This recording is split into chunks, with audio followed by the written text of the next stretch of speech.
So here's the deal. Here's how you and your family are going to change the world. So Stars of Hope. The first thing you have to know is it's not an arts and crafts project. These stars are not meant for you to keep. They're meant to teach your children giving, empathy, and compassion by asking 3 simple questions. Number 1, who needs hope? In your community, in the country, in the world. Is there a little old lady down the street? Is there a nursing home, a children's hospital, someplace in your community? In the country, did you see on TV a story about a terrible tragedy, whether it's a shooting or a tornado? In the world, was there a plane crash, refugees, war? Question number 2. What are the words, expressions, designs that could put a smile on somebody's face who's in need of hope? And here's what all these other kids and families have done. Question number 3. How can we get our stars of hope there? So is it somewhere in our community where we could just take them down ourselves and hang them on a tree?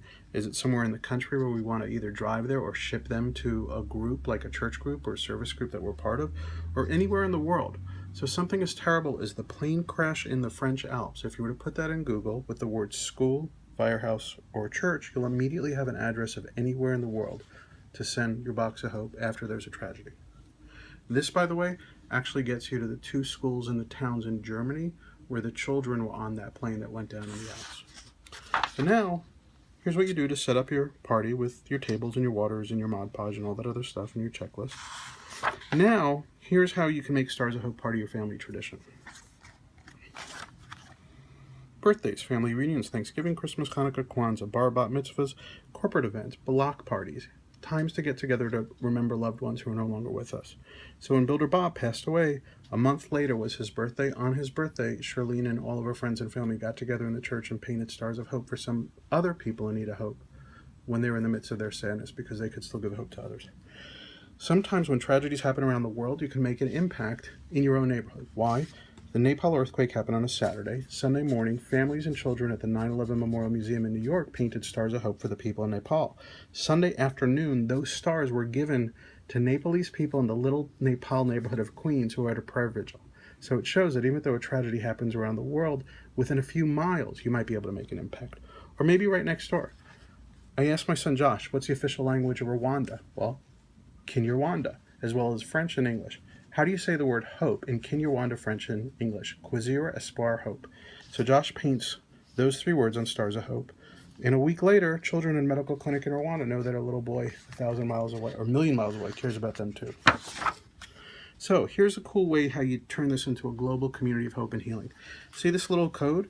You Xerox it, and then you Mod Podge it onto the star. Why? Because the child sitting in the medical clinic in Rwanda who has that code on the star, his mother who has the smartphone could scan it and it brings you right back to the Facebook page. So that way the people in Rwanda could say, thank you for my star. People here in the United States could say, what else do you need? This all started with families. My family in New York who wanted to pay it forward because of all the help we got in New York after 9/11, and the Vincent family in Texas who wanted to pay it forward because we helped to rebuild their house.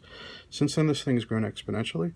We've been to 65 communities in 10 countries around the world, and we're just getting started. So here's the bottom line.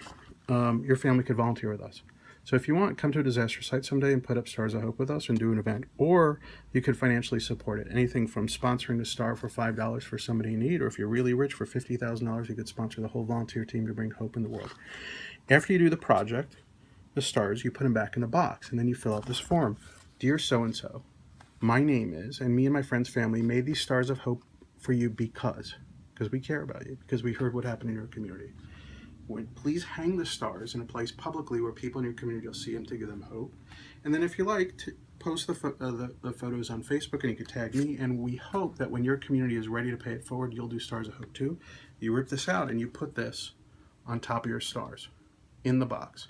So if you're the fire chief in Oso, Washington, where 168 people have just died in a terrible landslide, and you receive a box written on the outside, Dear, Fire Chief Pat, my name is Josh in New York, and we made these Stars of Hope for you, and this is how you could change your world. Just hang them up.